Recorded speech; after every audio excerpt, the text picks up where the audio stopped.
Pandora's Box. Long, long ago, at the beginning of time, lived gods and goddesses. Zeus, the king of the gods, sat on Mount Olympus and thought that the earth was beautiful, but also that something was missing. He looked closer and decided what was needed on earth were animals and birds and fishes. Zeus called the two titans, Prometheus and Epimetheus, to him and gave them the task of creating all the creatures to live on the earth.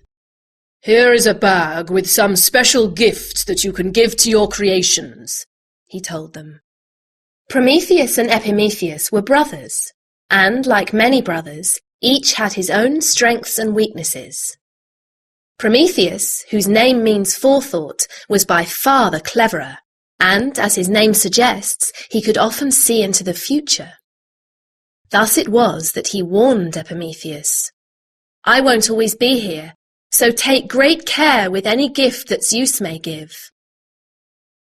Although Epimetheus wasn't as clever as his brother, he was good at making things, like a sculptor or a carpenter. He created all the creatures that he could think of and gave them different gifts from Zeus's bag. Some he gave long necks, others he gave stripes and tails, beaks and feathers. When he had made all the creatures, he showed them to Prometheus. "What do you think?" he asked his brother. "They are truly wonderful," said Prometheus. Looking across the earth, Prometheus then had the idea for another kind of creature, one that would be modelled on the gods. He took some clay and added some water and moulded the first man. Then he made him some friends so that man wouldn't be lonely. When he had finished, he showed his creations to Zeus, who breathed life into them. Prometheus and Epimetheus taught man how to look after himself. They stayed on earth and lived with man, teaching him how to hunt, build shelters, and grow food. One day, Prometheus went to Zeus's bag to find a gift for his creations, but the bag was empty. The trunk had been given to the elephant. The long tail had been given to the monkey, the biggest roar to the lion, flight to the birds, and so it went until there were no more gifts. Prometheus, who had grown very fond of his creations, wanted something special to give to man, something that would make his life easier. And as he watched his creation, the idea came to him. Fire. He would give man fire. Now fire belonged to the gods, and the only way that Prometheus could give fire to man was by stealing it. Under the cloak of darkness, Prometheus climbed Mount Olympus and stole a tiny flame and gave it to man. He taught him how to keep the flame alive and all that man could do with fire. It didn't take long for Zeus to see that man had something that didn't belong to him, something that belonged to the gods, and a gift given by a god could not be taken back. Zeus was furious, and with all the rage and wrath of a god, he decided to punish both Prometheus and man. Zeus grabbed Prometheus and chained him to a cliff. The pain was almost unbearable, but that wasn't enough for Zeus. He wanted Prometheus to suffer even more, so Zeus sent an eagle to tear out Prometheus's liver. Every night his liver would heal, and every morning the eagle would return to torment and torture Prometheus even more. This was pain without ending, and thus Prometheus was doomed to suffer forever without hope. Having punished Prometheus, Zeus devised a cunning plan to take his revenge on man, a plan that was worthy of a god. He created a being that looked like a goddess, but was a human. He created woman, and breathed life into her.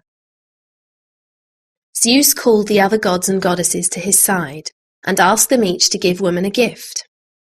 Among the many attributes, Aphrodite gave woman beauty, Athena gave her wisdom, Hermes gave her a clever tongue, and Apollo gave her the gift of music. Zeus named her Pandora, and sent her to live on earth. A woman made in heaven with all the gifts of the gods, was impossible to resist, and Epimetheus fell in love with Pandora. On their wedding day, Zeus gave them a beautiful and intriguing box. "Enjoy the beauty of this gift and guard it well. But remember this box must never be opened." Poor Pandora! Zeus had woven her fate, for amongst the gifts of the gods was the gift of curiosity. At first, Pandora and Epimetheus were very happy. The world was a rich and peaceful place. There were no wars or illnesses, no sadness or suffering. While Epimetheus was out all day, Pandora used her gift of curiosity wisely. She found new ways to prepare their food and new music to play. She studied the animals and insects around her. Pandora showed man new ways of using fire to cook and work metals. But curiosity is a double-edged sword, and for all the good that Pandora had done, she could not put the locked box out of her mind. Every day she would just go and have a look at it, and every day she remembered Zeus's words. "This box must never be opened." After some months had passed, Pandora found herself sitting in front of the box again. "What harm would it do if I just sneaked a look inside?" she asked herself. "After all, what could possibly be in there that is so terrible?" She looked around to make sure that she was alone, and then she took a pin from her hair and carefully picked the lock. As soon as the lock opened, the lid flew back and the box burst open. It is hard to explain in words the terrible things that were stored within that box and the suffering that was unleashed upon the world. When the lid was lifted, out flew hate and greed, pestilence and disease, and all the terrible things that still torment us today. Pandora was so shocked when she saw what she had done that she grabbed the lid and forced it down again with all her strength. Exhausted, she sat on the ground and sobbed. "Let me out! Let me out!" cried a small and gentle voice. Pandora looked up to see where this sweet voice was coming from. "I'm in the box. Please let me out," it pleaded. "Anything that sounds so sweet can't be terrible," thought Pandora, and she went back to the box and slowly lifted the lid.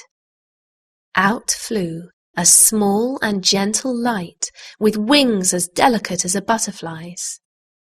"I am hope, and I can help man to face the future. When things are terrible, you will always have hope that they can and will get better." And with these words, Hope flew up into the sky. As Hope journeyed across the earth, it passed Prometheus, chained to the mountain, and touched his heart. It would take a few more 1,000 years before Heracles set him free, but that, as they say, is another story.